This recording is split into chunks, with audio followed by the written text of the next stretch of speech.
Ni a la reina, a su propia reina, no la pudo salvar. A los Yehudim, ¿cómo si se van a salvar? Vamos a ver que el milagro va a ser mucho más grande ahora, después de contarme esto.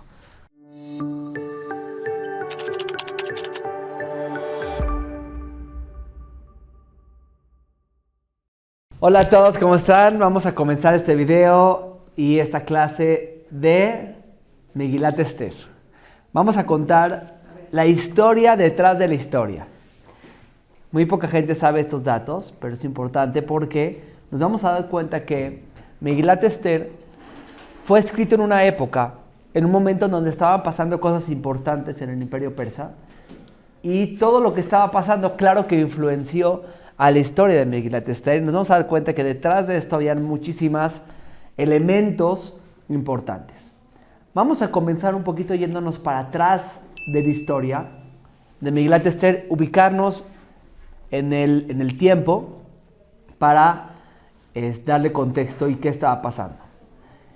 En el año 586 antes de la Era Común, se destruyó el primer templo, lo destruyen los babilonios con el rey Nabucodonosor.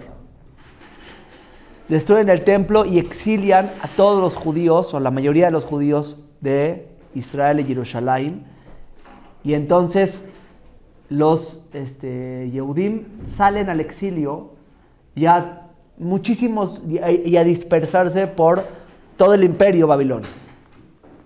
Toda la historia de grandes profetas como Daniel, Hananiah, Mishael, Azariah, suceden en este inicio del primer exilio de los Yehudim. Posterior a esto, en el año 539 antes de la Era Común, llega Koresh o Ciro, se alía con los medos y conquista al imperio babilonio y forma lo que es el imperio persa. El imperio persa, aliado con los medos, conquistan el imperio babilónico y empiezan a tener mucha cantidad de tierra, de terreno y de un imperio muy grande. En el año 538, el emperador Koresh, Ciro, hace algo inaudito, que es permitirle a los hebreos, al pueblo de Israel, regresar y reconstruir el Bet HaMikdash. Todo este proyecto fue liderado por Zerubabel, año 538. Tardan un poquito de tiempo, y este proyecto fue financiado con las arcas del imperio, con el dinero del imperio persa. Él quería que los Yehudim tengan un Bet HaMikdash. Veía el beneficio, veía que los Yehudim tenían mucho que aportarle al imperio, y él fue muy bondadoso con los Yehudim. Así que permite el regreso de los Yehudim a Eretz Israel y a reconstruir el Bet HaMikdash. Hay un tema importante, que solamente regresan 50,000 Yehudim. Solamente. Porque durante todos estos años, unos 50 años que estuvieron en el exilio, empezaron a hacer negocios, les empezó a ir muy bien, como dice Rabbi Yehuda Leví, empezó a irles de maravilla.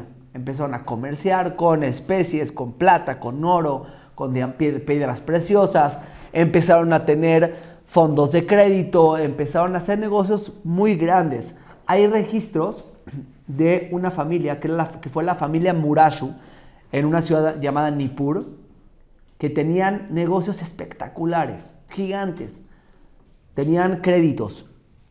Los primeros bancos se empezaron a fungir en estas ciudades, en donde daban papeles de crédito, y sus papeles empezaron a funcionar como válidos en otros lugares. Entonces, literalmente empezaron a funcionar los primeros bancos en este momento, y por lo tanto la gente no quería regresar a Jerusalén y dejar sus comodidades. Después de un tiempo, en el año 516 antes de la Era Común, se inaugura el Bet HaMikdash y se cumple la profecía de Yirmiyahu de que se va a reconstruir el Bet HaMikdash después de 70 años de su destrucción.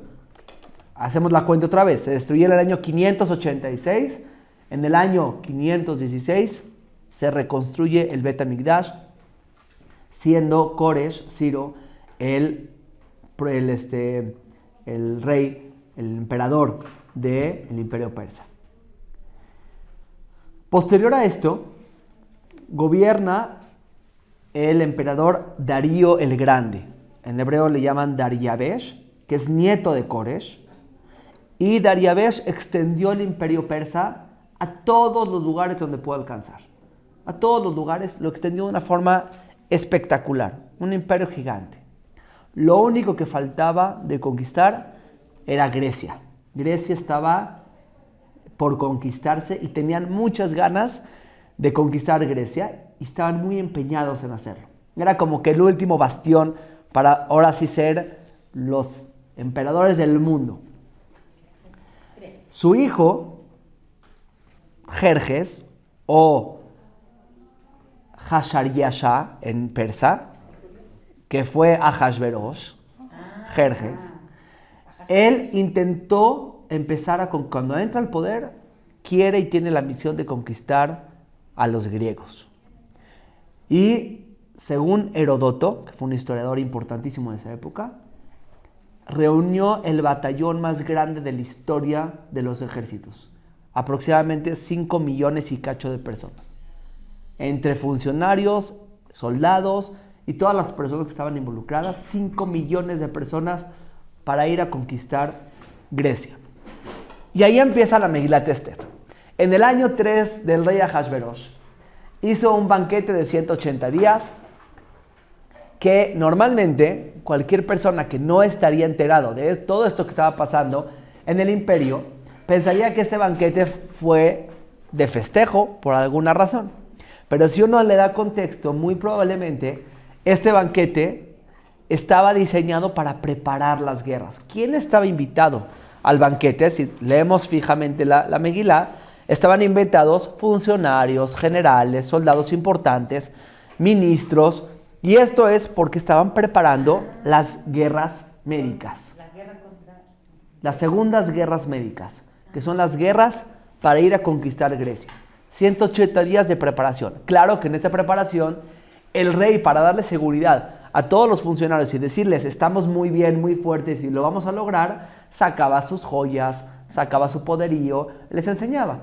Es como si en la junta de gobierno sacas aquí el misil más importante que tienes y demuestras que tienes con qué. Tienes el poder adquisitivo para poder fondear estas guerras y pagarle a los soldados y darles de comer a todos y tienes el poderío para hacerlo. Entonces, parte del banquete que hizo fue para preparar las guerras y en intermedio demostrar que tiene con qué pelear estas guerras.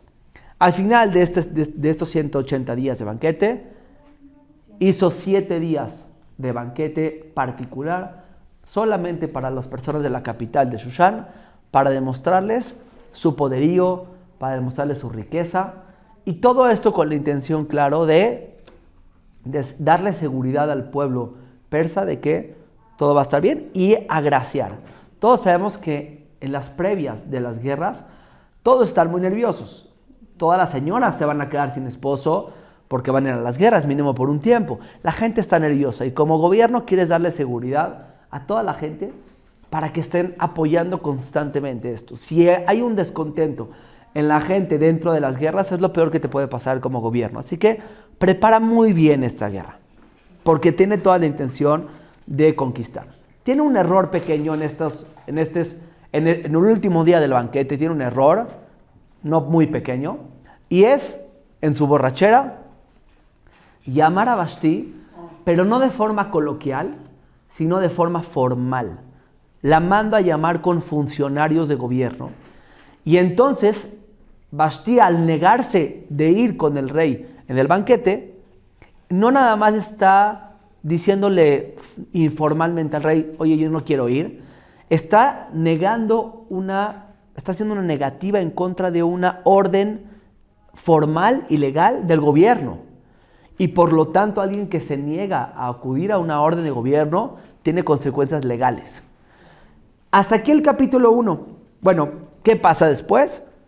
Acaba la borrachera, se da cuenta de lo que pasó, de que hubo una negativa formal y legal en el gobierno de Vashti, así que se reúne con sus funcionarios más importantes para ver cómo acudir. Él no quisiera hacerle algún daño, pero ni modo. Entonces aprovechan esta situación para mandar un edicto de que todas las personas tienen que hablar el idioma del hombre en la casa, y muy probablemente esto por las familias mixtas que existían dentro del imperio. Al conquistar muchos lugares, una persona de la India se casaba con una de acá y se revolvían, y más que nada también los del ejército. A veces el soldado se quedó en un lugar y se casó con una mujer de otro lugar, así que era un buen momento, aprovecharon el momento para que se hable el idioma del hombre y que se den cuenta cómo alguien que desacata las órdenes del rey es ejecutado, aún la reina. Entonces aprovechan esta situación y es lo que le pasa a Vashti. Dice que le quitan su cargo, que esto es una similitud a ejecutarla. Que la sacan de su cargo y ya no va a ser la reina. Entonces, pero esto se interpreta muy sencillamente como que la van a ejecutar. Ahora, hasta acá no me has hablado de Esther, de los Yehudim, de Mordejai, de nadie. Entonces, ¿por qué este primer capítulo? Esa es pregunta número 1. Y pregunta número 2, ¿por qué nunca me habló la Megilá de estas guerras que está preparando a Ahasverosh? Entonces, primera respuesta a la primera pregunta es, ya que dice el Rab Almosnino que lo único que te quiere dar es un poquito de contexto, número 1, de cómo entra Esther al poder, porque si sacan a Vashti, ahora vamos a entender bien cómo entra Esther. Y número 2, para que sepamos que las leyes del rey son irrevocables. Y por lo tanto, después, cuando hay una ley en contra de los judíos firmada con el anillo del rey, el milagro va a ser mucho más grande, porque si ni a la reina la pudieron salvar, ni a la reina, su propia reina, no la pudo salvar. A los Yehudim, ¿cómo si se van a salvar? Vamos a ver que el milagro va a ser mucho más grande ahora, después de contarme esto. Ahora, pregunta número 2. ¿Por qué no me habla de esto? Porque, como sabemos en la historia, en estas guerras médicas, el imperio persa pierde. Pierde estas guerras. Un segundito, quiero acordarme de los nombres. Vamos a encontrar muchas batallas durante este periodo, que unas muy famosas son la batalla de las Termópilas. No sé si vieron la película de 300. Sí. Son los espartanos, que eran 300 espartanos, peleando contra un imperio completo, un ejército gigante de los persas. Y lo que hicieron es que, al ser mucho menores, llevaron al ejército persa hacia un lugar en donde la cantidad numérica era inservible, porque era un lugar muy angosto. Llegabas al mar y era como si fuera un hueco entre dos montañas, como un embudo, por así decirlo. Entonces llegaban los persas y su superioridad numérica no funcionaba en ese lugar, y así que era una batalla pocos contra pocos, y lo que servía en ese lugar era la expertise de guerra y otras cosas. Entonces fue una guerra muy desgastante para los persas, y aunque ganaron esa guerra, pero perdieron otras. Por ejemplo, la batalla de Salamina fue una batalla que perdieron los persas, y ahí empezó la derrota y la decadencia del imperio persa, hasta después de muchos años que Alejandro Magno los conquista por completo. Pero estas batallas fueron batallas perdidas para los persas. Así que la Megilat Esther, como es un libro judío presentado hacia el imperio persa y todos los persas lo podían leer, es un libro que tiene que cuidar muchísimo qué es lo que dice y qué no dice. Tú no puedes decir enfrente de los persas que perdieron esta batalla. Entonces vamos a encontrar muchas cosas entre líneas que nos van a entender la connotación que el imperio no perdió o no pasó nada, pero detrás estamos viendo esto. Ahora, a partir de este momento, perdiendo todas estas batallas, vamos a encontrar a un Ahasverosh derrotado y que lo único que le importa es el disfrute, construir palacios y monumentos faraónicos. Por ejemplo, lo que nos cuenta Herodoto, que construyó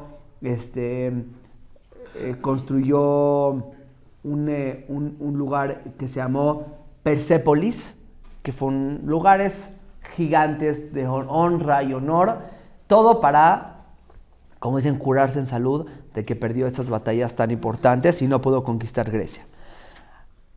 Pasaron muchos años de casting buscando una nueva reina para el imperio. En el año 7 del rey, o sea, 4 años después, escogen a Esther como la reina. Vamos a encontrar ahora sí a Esther y vamos a darle mucho contexto a quién es Esther y cómo llegó a este momento. Esther, como sabemos, es la sobrina de Mordejai Yehudí, y nos encontramos también con Mordejai. Y la Megilá nos cuenta un poco de la descendencia de Mordejai y nos remonta hacia la época de los exilios de Jerusalén. Bueno, era huérfana, no tenía ni papá ni mamá, y Mordejai la tomó como su hija. ¿Sí? Aunque también puede ser entre líneas hay que leer, dice que es Bat Dodó, ¿sí? Ben Dod es primo en el hebreo moderno, pero normalmente podemos darnos cuenta que era su sobrina, porque sí, o sea, hay que ver bien, o su prima o su sobrina. Ahora, Esther es una mujer soltera, y todas las mujeres solteras tienen que acudir a ser rey. Esther de inicio no menciona cuál es su descendencia ni su pueblo. Y esto es importante. ¿Por qué no quería demostrar quién era? Y hay muchas explicaciones y entendimientos qué estaba pasando por la cabeza de Esther al no decir quién era su pueblo. Hay quien opina que toda su intención fue justo estar escondida para poder ayudar a su pueblo. Para poder en un futuro, si alguien va a querer, va a poder ayudar a su pueblo. Y cuando era reina, sí, la Megilá dice que era Yefat Toar Bifemari, que tenía rostro bonito, pelo hermoso y que era muy guapa. ¿Okay? Lo que nos deja ver la Megilá es que nadie sabía de dónde venía. Era un enigma. Los nombres que tienen tanto Esther como Mordejai, probablemente en este exilio ya empiezan a tomar nombres persas. Esther muy probablemente viene del nombre Ishtar, que era una diosa persa, y Mordejai del dios Marduk. Eran nombres totalmente persas, como hoy en día también hemos tomado nombres que no son, y no pasa nada, es en la vida cotidiana. Ahora, Mordejai era ministro de la realeza, y esto era muy común desde la época de Babilonia. A todos los ministros y funcionarios y profetas de Israel los tomó Nebuchadnezzar desde el exilio como funcionarios importantes de la realeza. Y es el caso que vemos en Daniel. En el libro de Daniel se cuenta mucho cómo Daniel es parte de los expulsados y Nebuchadnezzar mismo lo toma como parte de su ministro, y a él y a sus amigos Hananías, Mishael y Azarías, que los toman como parte de sus ministros. Era muy común que el imperio se quiera rodear de los líderes de los otros pueblos como alianza y como parte de una aceptación del imperio. Entonces, estos Yehudim van a funcionar como los líderes de la comunidad dentro del imperio para controlar cualquier tipo de rebeliones, impuestos, pago de impuestos. Entonces, es muy común que estos imperios tan grandes que tienen pueblos internos dentro del imperio tengan funcionarios de cada pueblo para tener una buena relación con los diferentes pueblos. ¿Okay? Ahora, vamos a ver que Ahasverosh, derrotado, lo único que le importa son los festejos, la opulencia, y ya está casi derrotado, así que decide tener a Amán como su mano derecha y una persona muy fuerte y muy leal para evitar cualquier rebelión y cualquier golpe de estado y amenazas personales que tiene él. Entonces le convino mucho agarrar a una persona muy fuerte, él en otro estado de medio devastación y ya extasiado, cansado de las guerras, toma a Amán para que se encargue del gobierno y le da todo el poder. Al ser así, le da mucho poder y parte del poder que le da es un poder semi-religioso también, como un medio político religioso. Entonces, pasaba mucho en los imperios antiguos que se combinaban el poder político con el poder religioso.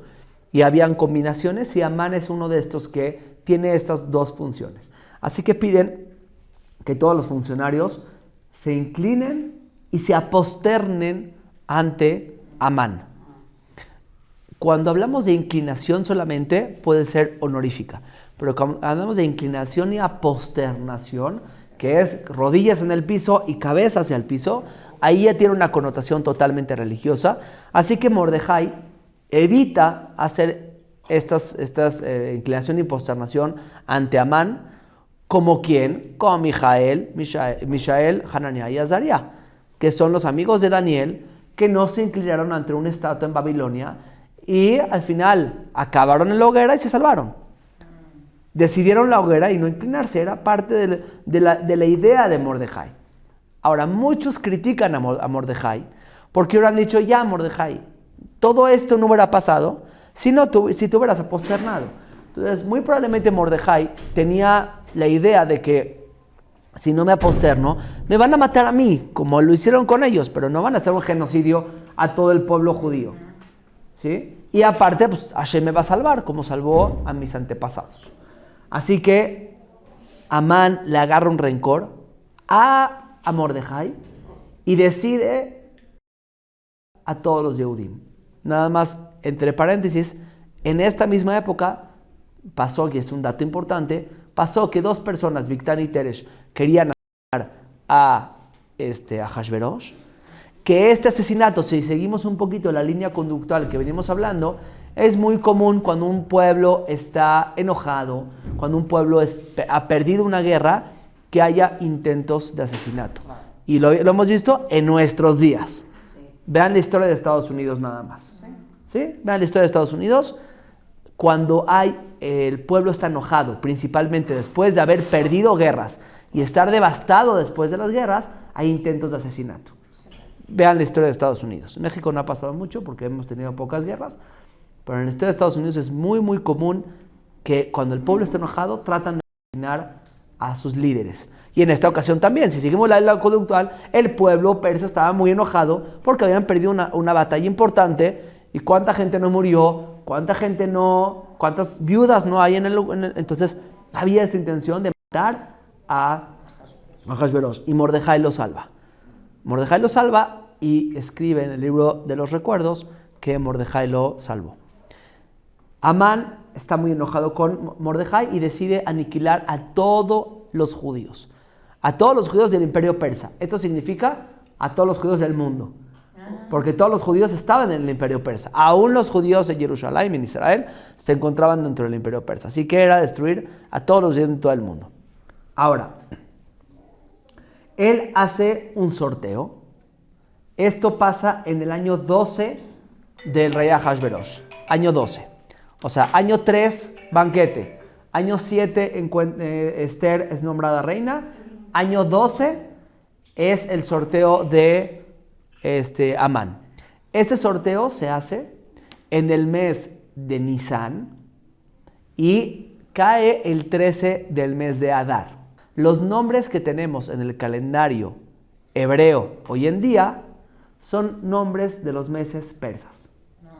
Nosotros no tenemos nombres para los meses. Los nombres para los meses en el calendario judío es el mes 1, 2, 3, 4, 5, 6, 7, 8, 9, 12. No hay nombres para nuestros meses. Los nombres que tenemos son nombres persas. Y aquí es la primera vez que aparecen los nombres en un calendario. Nisan, Adar, ¿sí? Es más, si uno va a Turquía, hay varios meses, no me acuerdo cuáles, en Turquía, en el calendario turco, ¿sí? Los turcos, musulmanes, que le llaman a los meses, hay unos que son iguales a los meses hebreos. Nosotros no tenemos nombres para los meses, adoptamos los nombres persas.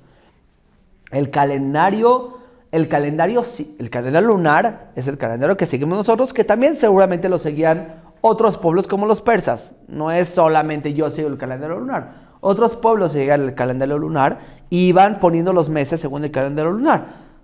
¿Sí? Nosotros lo vamos acoplando porque le metemos un mes más, porque también queremos estar dentro de las estaciones. O sea, es un poco solar también, porque las estaciones son a través del sol, ¿sí? Pero los meses, los nombres son así. Esto es el año 12 en el mes de Nisan. Mes de Nisan es el sorteo. Cae para el mes de Adar. O sea, faltan 11 meses. 13 de Adar es el día que decidió Amán aniquilar a los Yehudim. Ahora, ¿cómo hace este sorteo? Era muy común. No se sabe exactamente cómo es el sorteo, pero era muy común que las personas tenían ciertos calendarios puestos en un mapa y aventaban cosas y caían estos o huesos o algunos tipos de brujería para que se ubiquen y entonces así basaban ciertas cosas y entonces así es como hace el sorteo. Alguna de estas fórmulas, no estoy diciendo que está exacto, pero era una de las fórmulas que hacían para hacer sorteos. ¿Por qué hacían sorteos? Porque él, siendo un jefe medio político, medio religioso, pensaban en el cosmos, los dioses, la influencia astral y cuál es lo más importante del día. Y entonces trataban de hacerlo a la suerte y qué día me va a beneficiar más como en influencia astral, ¿no? Ahora, entonces tiene 11 meses y mandó 2 cartas. Mandó una carta que es la carta original y hay otra carta que es como mandó un save the date. Primero, save the date, ¿no? Que mandan ahorita. Guárdate la fecha. Guárdate la fecha. Solo guárdate la fecha que va a ser el 13 de Adar. Guárdate esa fecha, póntela en el calendario. Y mandó otra carta que es casi para abrirse en la fecha indicada. Esto lo hizo claro porque cuando él va a convencer a Ahasverosh de ejecutar su plan, Ahasverosh lo enrolla con muchas cosas. Primero que nada, nunca le dice que quiere aniquilar a un pueblo de forma física. No dice eso. Como dicen, para que no nos cancelen en el canal de YouTube, desvivirlos. No los quiere desvivir. Nada más los quiere despojar o maltratar. Ahora, nunca le dice que es el pueblo hebreo, que son los judíos. Siempre le dice un pueblo, ¿cuál? Nunca sabe.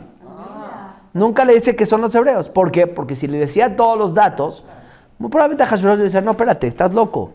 No puedes hacer un plan así, ¿de qué me estás hablando? Entonces, nada más le suelta datos. Hay un pueblo malvado que no cumple tus leyes, que no paga tus impuestos, etcétera, y entonces vamos a medio despojarlo, y nunca le da datos concretos, y Ahasverosh accede, aún sin saber de qué estamos hablando. Confía de más en él. Y le da sello real de un dictamen de cumplir esta voluntad del gobierno de aniquilar al pueblo hebreo. ¿Para qué hace estas 2 cartas? Lo mismo, para confundir y para que la segunda carta porque la segunda carta se dice a todos los Yehudim del imperio, vamos a matarlos. Esa es la segunda carta. Entonces lo que quiere hacer es que la segunda carta sea un poco más privada y la primera carta, que es guárdate la fecha porque vamos a hacer algo muy importante de aniquilar un pueblo malvado. Esa es la primera carta, ¿no? ¿Ok? En la Torah le llaman Ketaba Dat y Pachegen a Ketab. Toda la gente tiene que salir a matar judíos el 13 de Adar. Esa es la Eso segunda. no se la mostró al rey. Esa no se la enseñó al rey.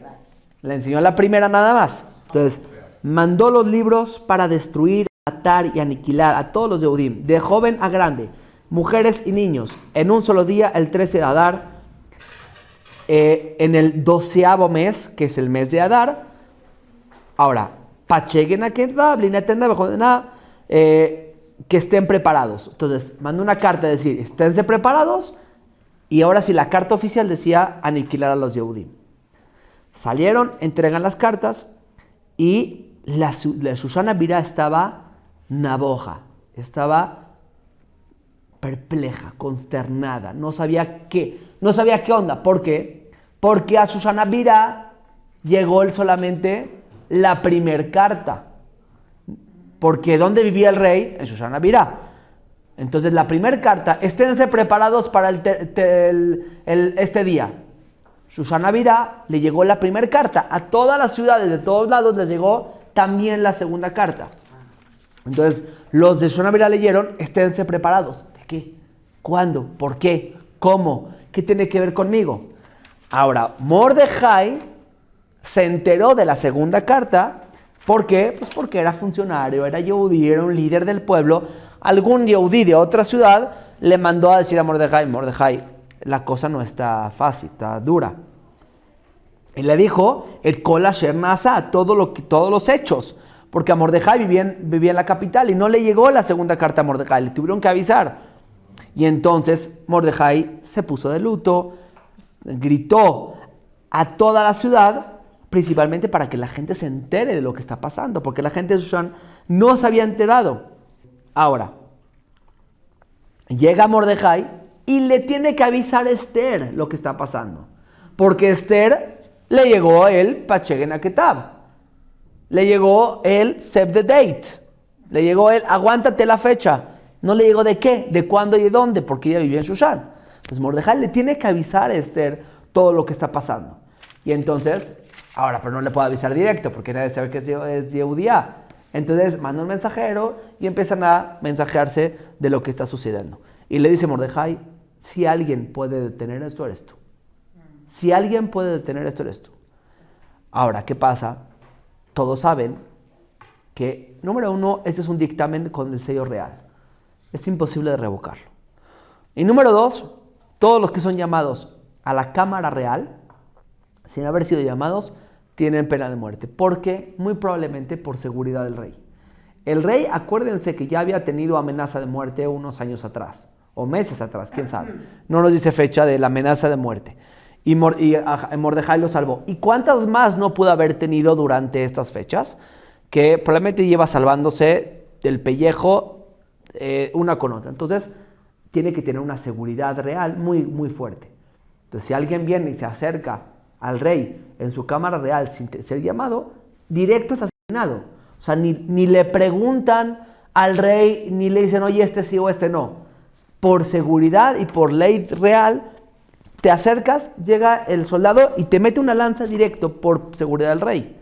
Ahora, Esther decide arriesgar su vida, le pide a la gente que ayune por ella 3 días y 3 noches y va a acercarse al rey a ver qué onda. ¿Por qué la premura? A ver, tenemos de aquí a 11 meses.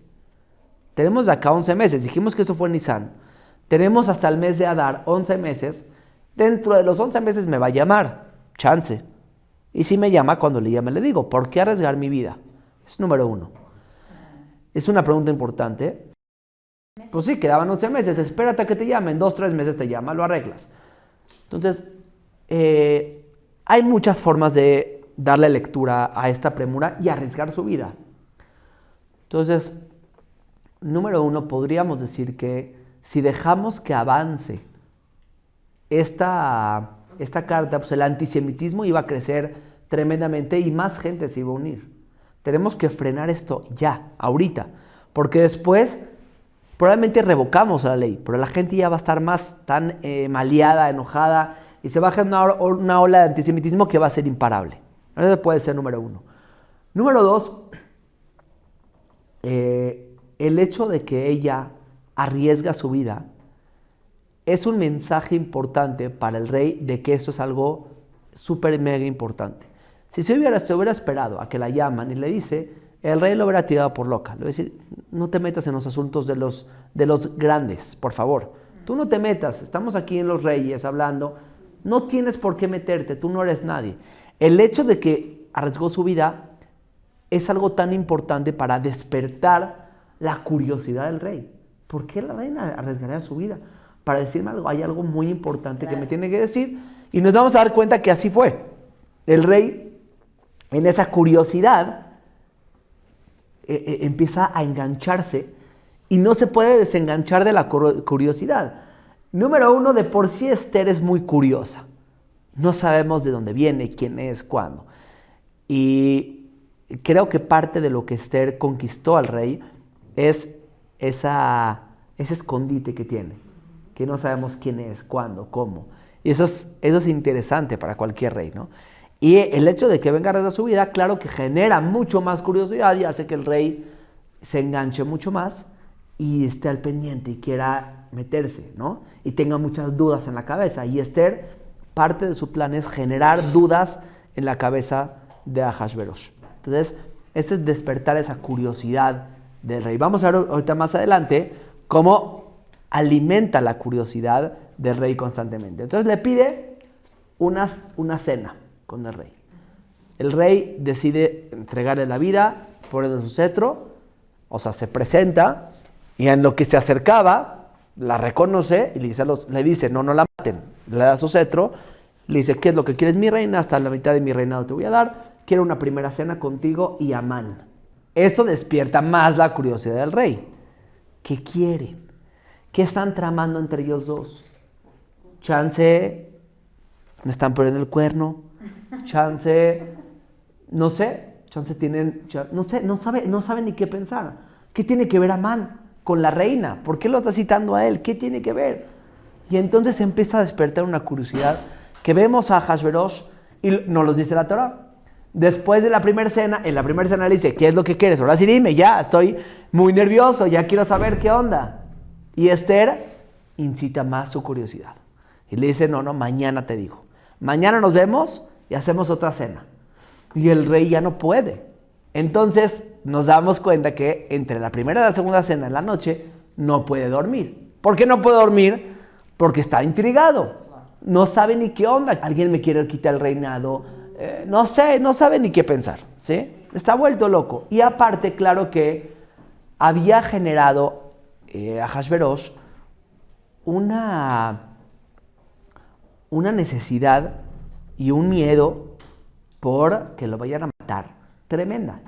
O sea, seguramente te digo, no fue el único que los quiso. Entonces, esa intriga de que alguien lo quiere matar y esa protección que tiene que tener y estas leyes de que nadie se le pueda acercar son parte de este miedo de protección y seguridad que tiene, ¿no? En esa misma noche está Mordejai sentado en la entrada en las puertas del palacio.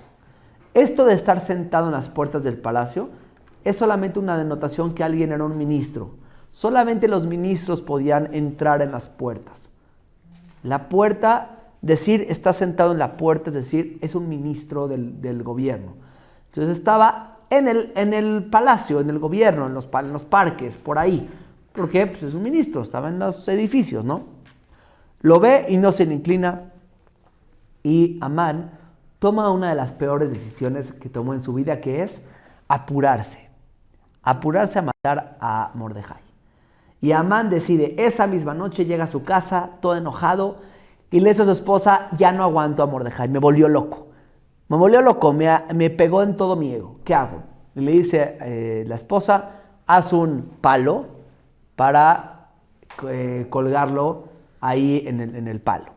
¿Sí? Habíamos dicho en otra clase que había una técnica de tortura y de demostrar que alguien lo mataron feamente, y tendemos a pensar en los colgados, no sé, del palito, de las preguntas, ¿se acuerdan? De las palabras, de completar la palabra, que es un palito así y lo cuelgan con una horca, ¿no? Pero No es esa, es mucho peor, ¿sí? Es un concepto que se llamaba empalación, ¿sí? Y lo vemos en la Torah. Yasu es Gabua Hamishama, o litlot et Mordejai ala etz. Litlot es poner, colgar ahí sobre el palo. No es con una horca, con una cuerda sobre el cuello, sino es matarlo primero, ponerlo en el palo, ¿sí? Brocheta. Sí, brocheta. Era la forma local de humillación.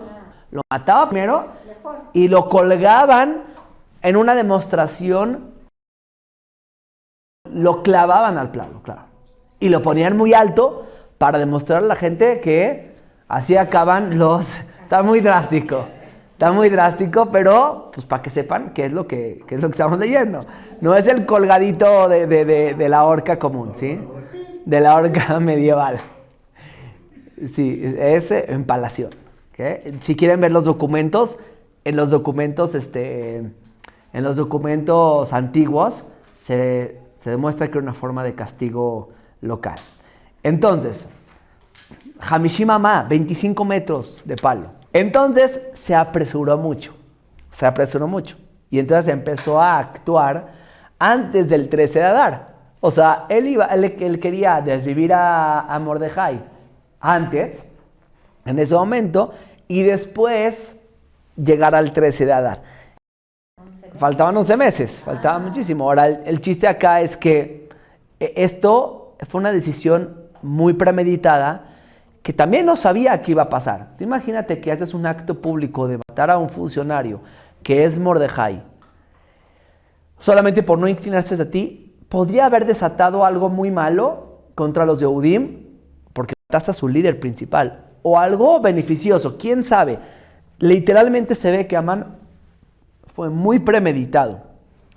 El hecho de hacerle caso a su esposa es también como que una forma de decir, lo hizo con mucho enojo, con mucha calentura, no lo pensó, llegó a su casa enojado, a la primera persona le preguntó y le dijo, mátalo, sí, va, órale, como que no hizo, que vemos en otras ocasiones, mismo a Hashverosh, que tiene que tomar decisiones, reúne a muchas personas, platica, habla con ellos y toma una decisión. Acá se ve que es muy premeditado, sin pensarlo. ¿Quién sabe qué hubiera pasado? Ni él sabía qué hubiera pasado al tomar esta decisión. Después de eso, está planeando, ¿no? Amán, toda la noche, armando el palo. No hay palos de 25 metros. Tiene que armarlo, tiene que construirlo. Toda la noche está construyendo este palo y no puede dormir a Hashverosh. Todos sabemos la historia, que abre los libros de los recuerdos, había apuntado que Mordejai lo había salvado, y muy probablemente abre este libro de los recuerdos porque es una forma de desfogar y hacer como que un poquito de contexto, ¿no? ¿Qué está pasando? Tenía muchos nervios. Si alguien me quiere delatar, si alguien me quiere matar, entonces voy a ver quién está en la lista. ¿Quién pudo haber sido anteriormente? ¿Quién me rescató? ¿A quién no le he pagado? ¿Con quién tengo deudas y pendientes para saldar esas deudas y que todo esté bien? Sí, entonces, ¿qué hace? Llega, encuentra a Mordejai que no le ha pagado y dice, pues, chance le voy a pagar, quiero saldar cuentas. El hecho de saldar cuentas es sentirse tranquilo, de decir, yo no le debo nada a nadie, y eso hace que, pues, de cierta forma se cure en salud y decir, yo no le debo nada a nadie, y el que quiera conspirar en contra mío será por otras razones, no porque tengo una deuda, ¿no? Y entonces le pregunta primero a la gente que estaba ahí en su cuarto, a los soldados, oigan, a ver, ¿qué le harían a Mordejai? Que le tengo una deuda. Lo conocen, es ministro de acá. ¿Qué le harían porque le tengo una deuda? ¿Cómo le agradecerían? Y los funcionarios y los soldados que estaban ahí le dicen, no le hagas nada. Mordejai, ¿qué? Es una persona buena, ya te salvó una vez.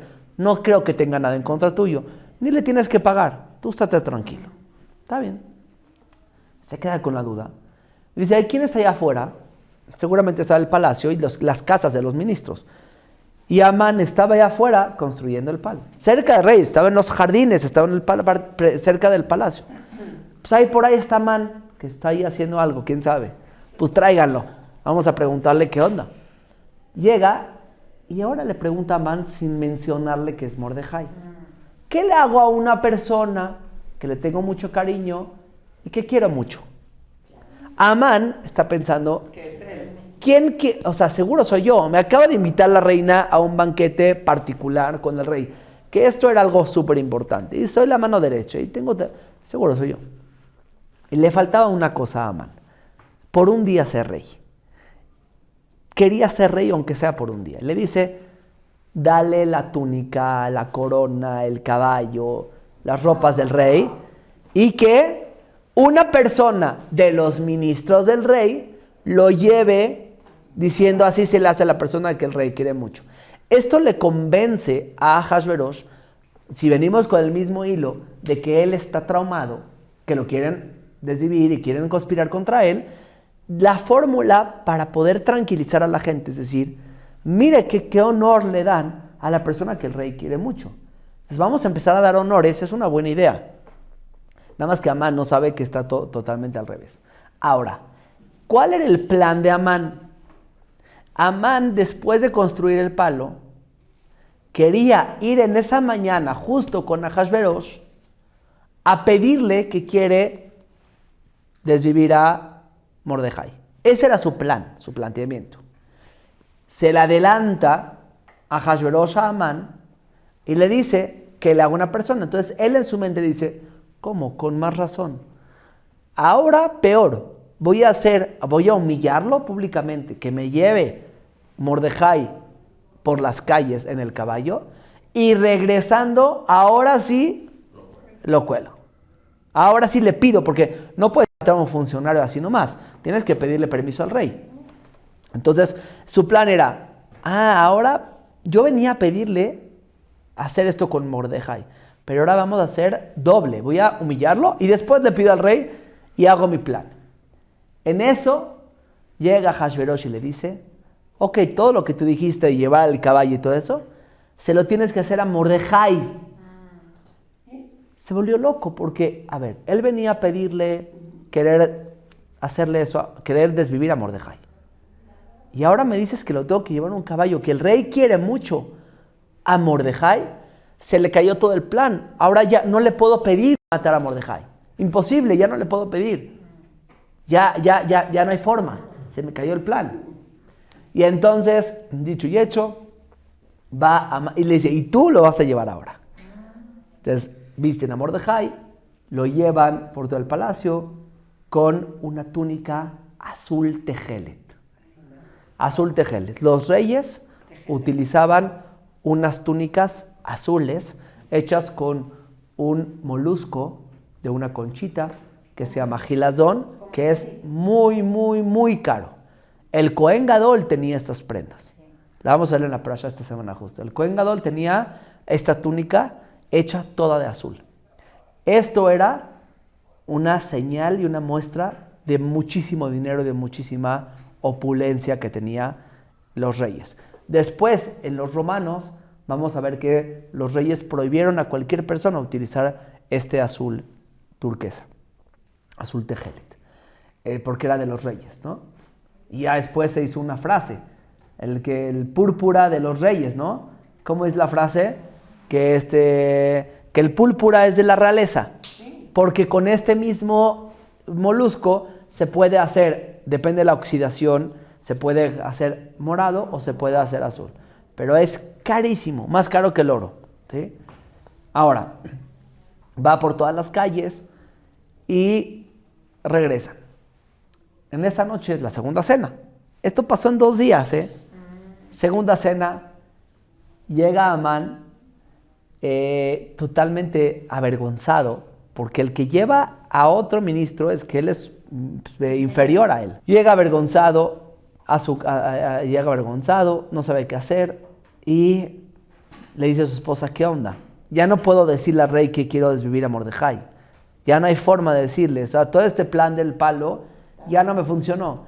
Y la esposa se le dice, mira, ya perdiste. O sea, ya ya no hay nada que hacer. No hay nada que hacer.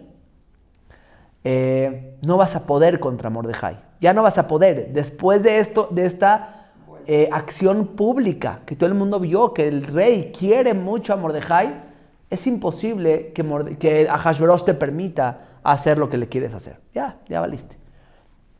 Van a la segunda cena y en esa segunda cena ahora sí le dice a Ahasverosh a Esther, ahora sí, ¿qué quieres? ¿Cuál es tu petición? Le dice, hay una persona que quiere aniquilar a mi pueblo.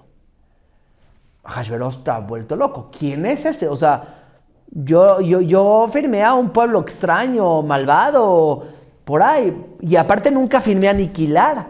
Yo lo que firmé fue despojar, quitarle sus joyas, quitarle sus cosas. Pero a aniquilar a un pueblo entero, qué loco quiere hacer eso.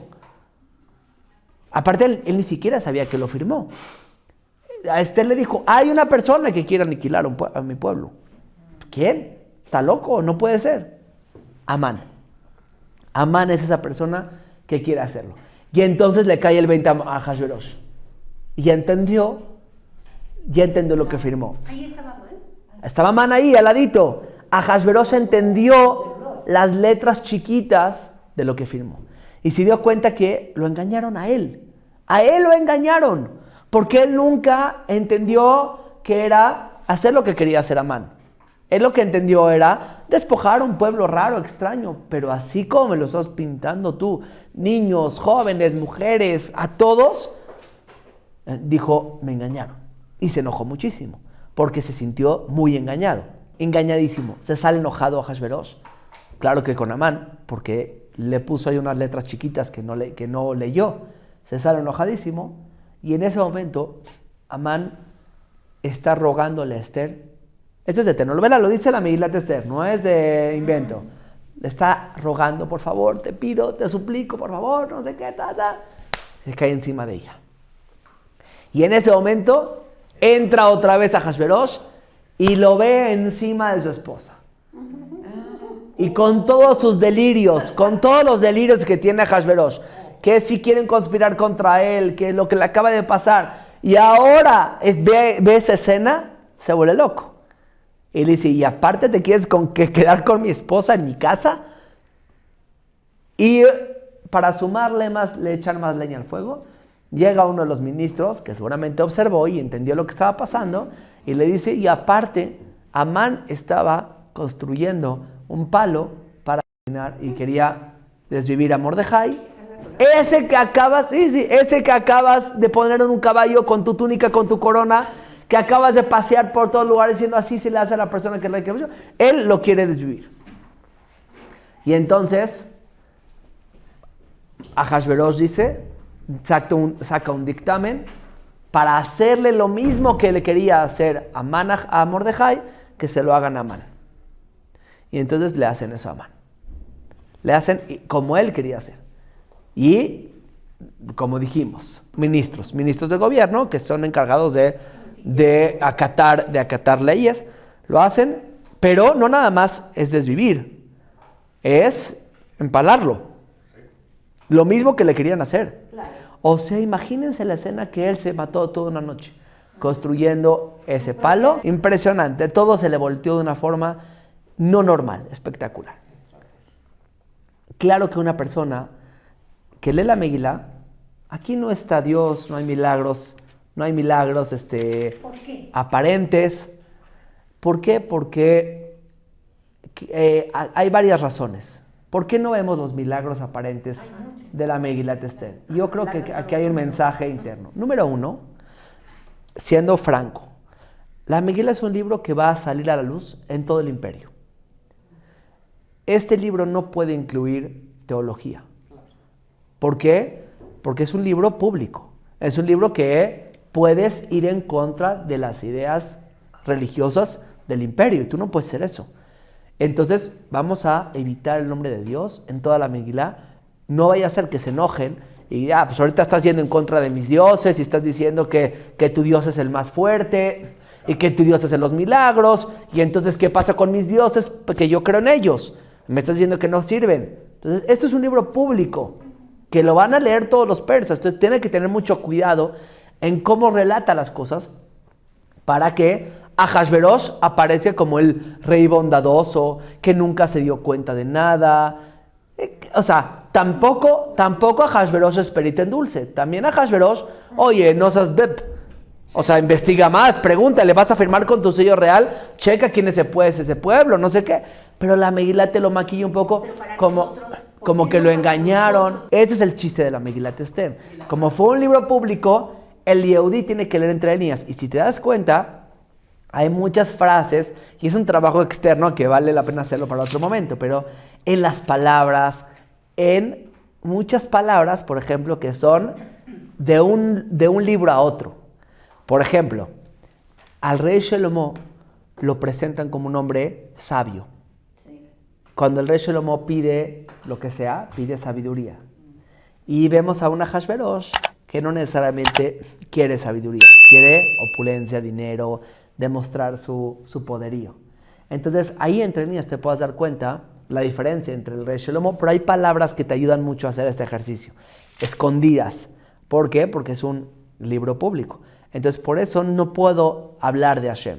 Tengo que hablar de las cosas normales. Y aquí, si podríamos leerlo así de arribita, nos pensaríamos que Ahasverosh es el fuerte, el héroe de la historia. Solamente Esther y Mordejai están dentro, pero el que toma las decisiones, hace que pase lo que pase, es Ahasverosh. Por lo mismo, porque no podemos demostrar este libro. Pero el Yehudí tiene que encontrar entre líneas estos mensajes escondidos dentro de la Megilá. Por eso, Megilat Esther yo creo que es de los libros más comentados de todos los rabinos. Antes de Purim, uno va a las tiendas en Israel de libros y te encuentras con montañas de libros, cada uno diferente de explicaciones de Megilat Esther. Miles de explicaciones. ¿Por qué? Porque tiene mucho entre líneas. Porque no puedo decir todo. Me encantaría decirlo, pero no puedo decirlo por razones obvias, ¿no? Porque va a ser presentado al imperio persa.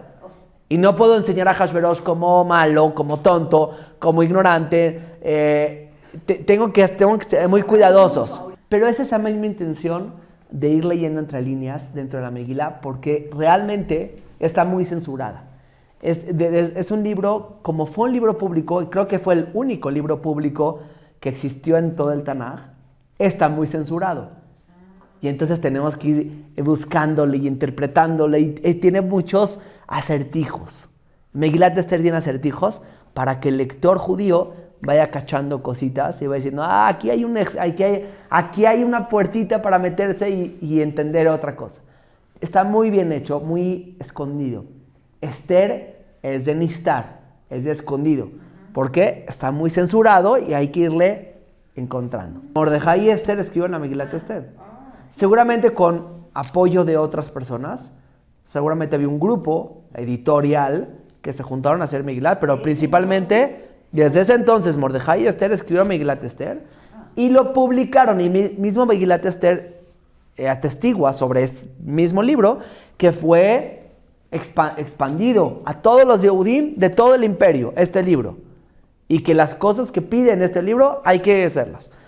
Ahora, ya estamos hasta Amán. Amán colgado, felices de la vida, pero en casa de todos los ciudadanos del imperio persa, hay una carta que dice que en 11 meses hay que aniquilar a los Yehudim. Y esa carta está firmada con el sello real. Y entonces, por más que Amán esté en el palo, las cartas ya están en las casas. Y Mordejai y Esther lo saben clarísimamente. ¿Qué hacemos? Dice Mordejai, vamos a juntarnos con el rey, vamos a platicarle la situación, que revoque las cartas. Pero ya sabemos del capítulo 1 que una ley gubernamental no puede ser revocada. Y van con el rey y le dicen, rey, por favor, échanos la mano. Y el rey dice, perdón, pero no podemos revocar. No hay forma de revocarlo. Está firmada y se da con el sello real. Se ponen a pensar y unos meses después, les dice el rey, mira, aquí está mi anillo, o sea, aquí está mi voluntad. Ustedes díganme qué hacer, pero no podemos revocar la primera carta. Y decir que la primera carta es nula es revocarla. O sea, no podemos decir, es revocada la primera carta. No se puede. Tiene que funcionar la primera carta. Así que deciden que el 13 de Adar mandan una segunda carta que el pueblo de Israel se puede defender. Puede haber defensa propia. En la primera carta no podía haber defensa propia. Y no nada más de eso, seguramente las personas estaban entendiendo que el gobierno, es una carta firmada por el rey, que el gobierno nos va a apoyar, nos va a proveer de armas, nos va a ayudar a que esto, y no nada más eso, que pues va a haber pocas consecuencias. Va a haber pocas consecuencias si lo hacemos. En la segunda carta mandan un segundo edicto que los Yehudim se pueden defender. Y muy probablemente no está escrito esto, por lo mismo que tiene que haber censura, pero muy probablemente el gobierno otorgó armas y apoyo del ejército para que se defiendan los Yehudim. Porque si no iba a ser devastador. Meter a los Yehudim en una guerra como tal, entonces Mordejai no hubiera firmado eso. Esther y Mordejai querían asegurar a los Yehudim, no querían meterlos en un problema. Entonces, no está en la Megilat Esther, pero entre líneas podríamos meterlo, que el gobierno ofreció armas y apoyo militar. El 13 de Adar se pueden defender los Yehudim. No dice con el ejército, no dice con armas, pero muy probablemente, porque decir que fue con armas y con apoyo del ejército sería un poco mala onda para el pueblo persa de que me pusiste al ejército en mi propia contra. Entonces, por eso yo creo que lo evita. Ahora, llega el 13 de Adar, como todos saben, una batalla. No es que no pasó nada. Hubo una batalla. Y en esa batalla hubo muchas bajas. Claro, de los persas. Y esto llegaron los datos a Hashverosh. Y fueron los siguientes. 500 hombres en Shushan, aparte los 10 hijos de Amán en Shushan, porque ellos seguramente sí salieron a pelear. Hamisha Beshivim Elef, 75,000 personas. Persas, o sea, dentro del imperio. Y no tomaron botín, que eso es importante. El hecho de no tomar botín es una forma de decir que eran parte del gobierno, que no eran unos contra otros, sino nada más fue como una rebelión interna. Ahora, ¿qué pasó? Esther Amalcá, ¿cuánto tiempo llevamos? Ya vamos a acabar. Rapidísimo, Esther Amalcá pide, esto pasó el 13. El 14 de Adar, los Yehudim festejan, porque ya no hay edicto, ya nadie puede salir. Y aparte, pues pusimos un estate quieto muy, muy fuerte dentro del imperio y tenemos mucha seguridad, mucha protección. Entonces, el 14 festejaron los Yehudim. Por eso nosotros festejamos el 14 de Adar. Pelearon el 13, el 14 festejamos. Esther Amalcá le pide a Hashverosh que también les dé en Shushan el 14 para seguirse defendiendo. ¿Qué significa seguirse defendiendo? Seguramente que sea más fuerte el estatuto y la fórmula de decir no van a poder contra nosotros, y aparte pide que el 14 empalen a los hijos de Amán, que ya habían sido desvividos. Entonces, por eso hay la confusión. La gente dice, pero ¿cómo? Me contaste anteriormente que ya fueron desvividos el 13. Entonces, ¿cómo me dice? No, porque ya fueron desvividos y el 14 nada más los ponen así en la plaza para que todos vean. Y entonces, en Shushan, cuando festejan, el 15. Nada más como dato. 2 días en Jerusalén. Un día, pero es el 15. Es un día, pero es el 15. Ahora, ¿qué pasó? Acuérdense que Jerusalén ya estaba. Acuérdense que lo que contamos, ya había Jerusalén, ya había Yehudim ahí y todo. Entonces no podemos agarrar a Shushan y ponerla como un lugar muy importante, especial. Entonces lo que hicieron los Jajamim en respeto a Jerusalén, dijeron todas las ciudades amuralladas como Jerusalén, desde la época de Yoshua, las vamos a mantener igual que Shushan. Y van a festejar el 15. Entonces todas las ciudades amuralladas festejan el 15, todos los demás el 14. Y se aumentan varias mitzvot desde ese momento en adelante para que los Yehudim cumplan. Por ejemplo, tenemos que leer la Megilá. Es una mitzvah que dentro de la Megilá nos piden leer la Megilá. Nos piden dar Mishloach Manot, regalos a nuestros compañeros de comida y Matanot Levionim, y hacer un festejo en ese día como lo hicieron en ese momento. Según la tradición judía, dice el Talmud, todos los libros de los profetas van a quedar nulos, y el único libro que cuando venga el Mashiach, van a quedar nulos. El único libro que va a quedar vigente es Megilat Esther. Ahora, ese tema es interesante para otro shiur por completo, pero la idea, yo creo, detrás de esto no es que vamos a dejar de aprender de los otros libros. No vamos a aprender de Mishle, no vamos a aprender de Shir HaShirim, no vamos a seguir aprendiendo del libro de Yoshua y sus guerras. La idea es una fiesta, es un libro que nos habla de la conclusión, como que de un libro que queda concluso. De todos los demás libros, batalla para aquí, para allá, de aquí para allá, pero no concluyen en la destrucción del Bet HaMikdash, la mayoría. Por más que peleamos con Yoshua, que David Amelech conquistó, que los profetas, al final concluyó en la destrucción del templo. El único libro que concluye en algo bueno es Megilat Esther, y por eso lo último que va a quedar es esa visión positiva de los milagros y la redención final. Y entonces este libro se queda eternamente. Hubo mucha discusión nada más si este libro era considerado dentro del canon judío, dentro de los libros canonizados judíamente. Hubo discusión si Megilá estaba o no, porque yo creo que por lo mismo, porque como está muy censurado, fue difícil meterlo, y al final la conclusión es que Megilat Esther sí es parte de los libros canonizados, el último libro canonizado, porque de ahí en adelante, por ejemplo, el libro de Macabeos, el libro de Yehudit, que son otros libros, no son parte del canon judío.